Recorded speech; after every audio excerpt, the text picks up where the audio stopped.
But then that sounds, when you say there only this awareness of what one is, the full awareness without choice, without illusion, it sounds though we all have to sit around waiting for instant revelation. Or then you can sit around for a million years, exactly. as we have done. Indeed we have. I don't think it's good. You see, then we have to go in to find out what is action.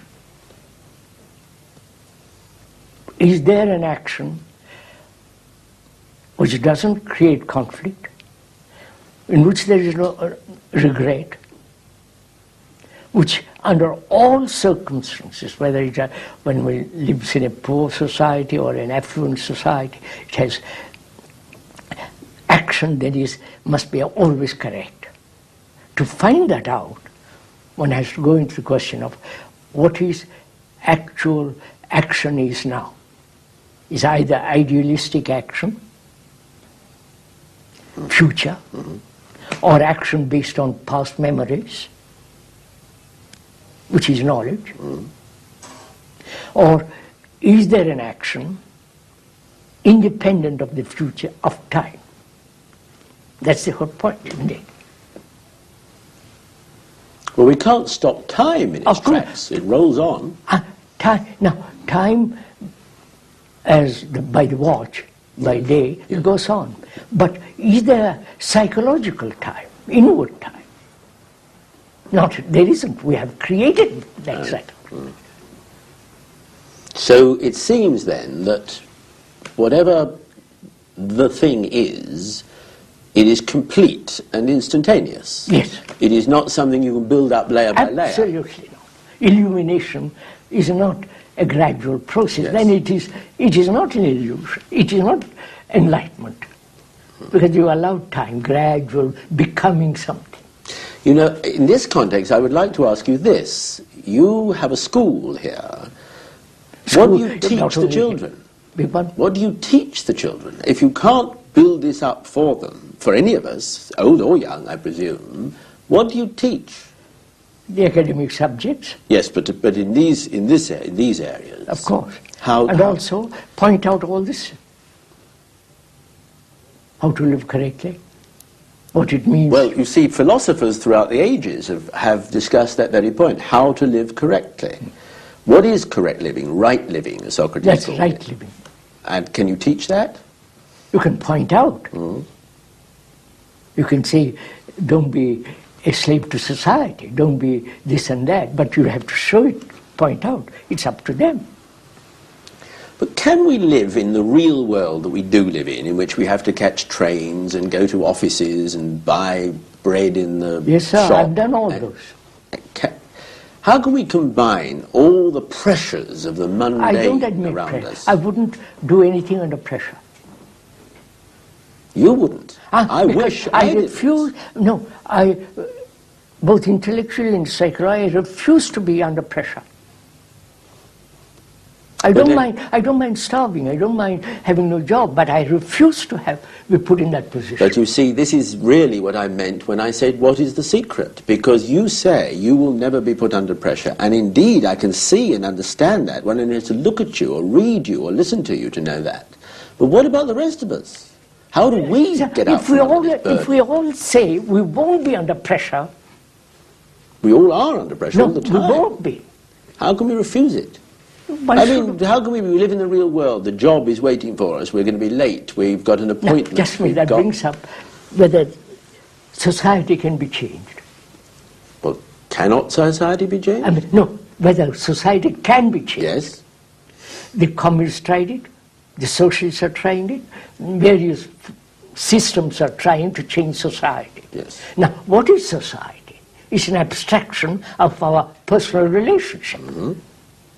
Now, if our personal relationship changes radically, society changes. But we are not willing to change. We admit wars, we accept all this terrible state of existence. Yes, we do. We do. How do we stop it? No, revolt against it. But this... Not revolt in the sense, become a communist, all that kind of stuff. That's psychologically revolt against it. But that presumably must be each individual. This is not something that can be done collectively. No, well, again, what do you mean by individual? Well, we're all independent in separate personalities. Are we? Well, aren't we? I doubt it. Go on. We are not individuals. We are the result of million years of collective experiences, memories, all that. Mm-hmm. We think we are individuals. We think we are free. We are not. To us, freedom means choice. Choice means confusion. You don't choose if you are clear.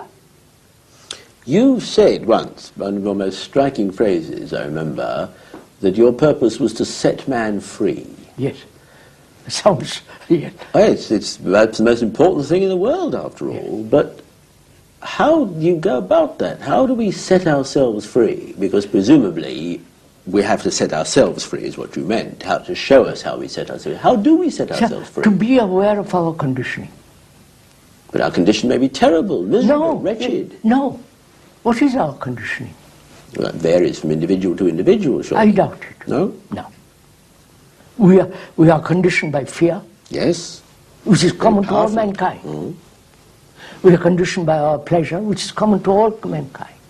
We are conditioned by our anxieties, by our loneliness, by our desperate uncertainty. All these are the factors that condition the mind. And can we simply put them aside? No. Who is that? You put a wrong question then. That if one sees there is consequences of all these conditionings, consequences, the pain, all the rest of it, naturally it stops. There is no entity which says, I must stop it. That is intelligence. And then we are free? Now, what do you mean by free? Well, what I mean by it is to be rid of these fears, these anxieties, these impossible desires, yes. Vain yearnings. That's right. Now, that is freedom. It certainly seems so to me. Unless there is that freedom, you cannot be like to yourself. Unless there is that freedom, meditation means meaningless.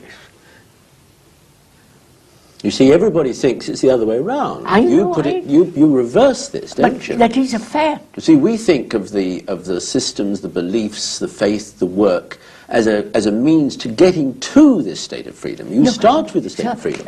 Belief brings atrophies the brain. If you keep on repeating as they do, your brain is atrophied. Then can we just do it by one great leap into freedom? Yes.